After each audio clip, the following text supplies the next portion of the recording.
It took 6 days to get there, but the Garden of Eden was certainly worth it. Such beauty, such abundance, such tranquility. But one thing was still missing, and all God needed was one of Adam's ribs to create her.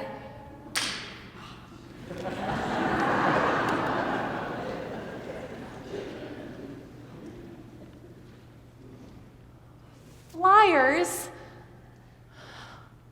Robins? Oh, dolphins? Leopards? Rabbits? Where am I? What am I?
Sitting down at the edge of the pond, Eve gazed at her own reflection.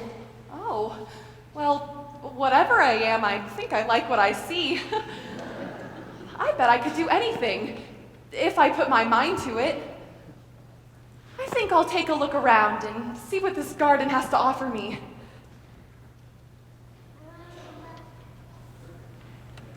Dear Diary, the new creature with the long hair is a good deal in the way.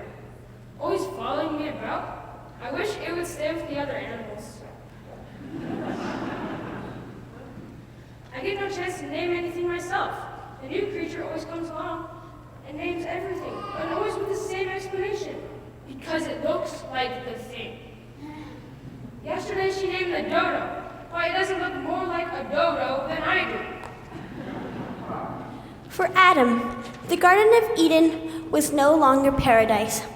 Eve, being curious, asked many questions of him. He yearned for the good old days when he still had all his ribs and thought he knew all the answers. But the animals in the Garden of Eden soon discovered Eve's insight and appreciated her kindness to them. Did you hear? Eve fell in the pond yesterday and was very upset to discover she could not breathe underwater. Yes, and that made her feel sorry for the fish, forced to live in such a cold, suffocating environment. So she put them in Adam's bed, where they could breathe more easily and stay warm.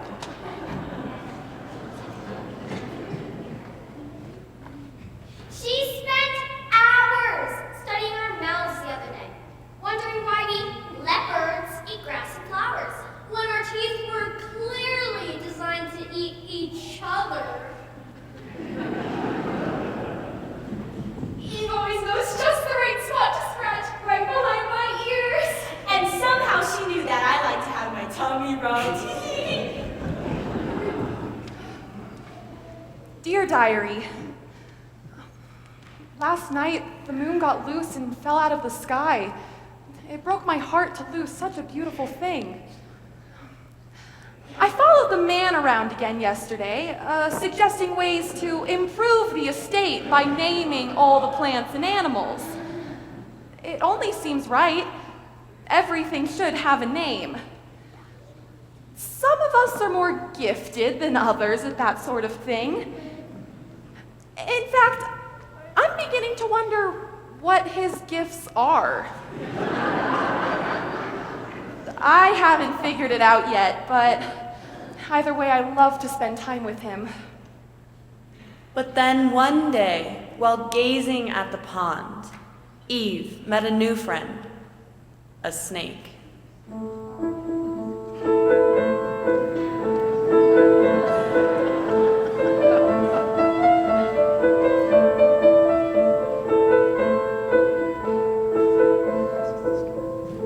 Hello, Eve.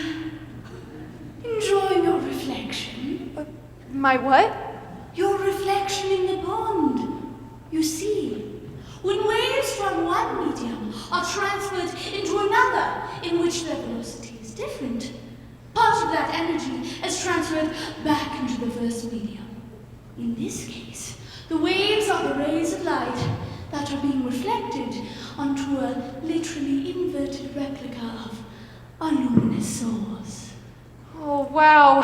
How do you know all of that? I love learning how things work. What else can you teach me? Would you really like to know? Oh, yes. Well, you know that apple tree in the center of the garden?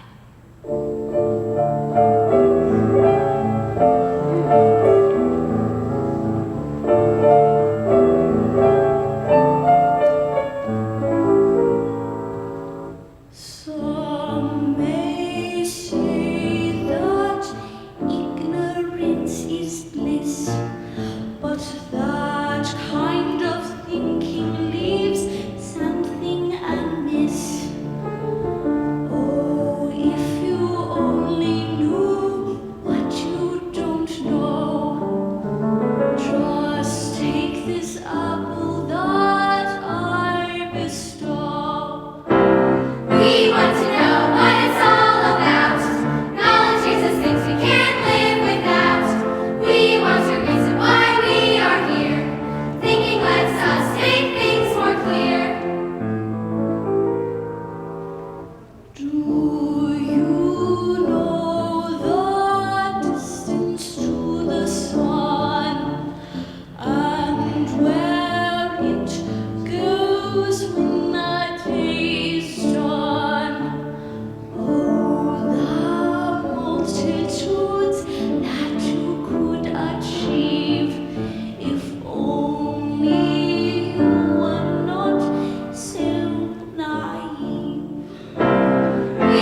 It was a mighty tasty apple, considering the lateness of the season. So it was that Adam and Eve received their eviction notice from the Garden of Eden. So it was that the leopards began seeking more protein in their diet. So it was that Eve began to see to it that they were both dressed in the most up-to-date Mesopotamian fashion. And so it was that Adam, who used to find the day of rest so boring, began looking forward to Sundays, because superintending all week long does tire a body so.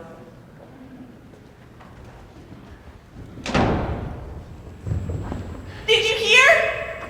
Eve had a baby. They named it Cain. Adam has no idea where Eve got it. He thinks it's either a fish or a bear. He's totally bewildered. Why does the fish make devilish noises when it's not satisfied and says goo when it is? Why does Eve stay up half the night, cradling the fish in its arms, patting its back and making soothing sounds? Obviously, the fish just wants to get back in the water. Obviously, Beth has lost her mind. But Eve still knows just the right spot to scratch right behind my ears. And so the years passed. Eve soon had a second son and named him Abel. Dear Diary, they're boys. We found it out long ago. Abel is a good boy, but if Cain had stayed a fish, it would have improved him. Dear Diary, I love certain birds for their song, but I do not love Adam for his singing.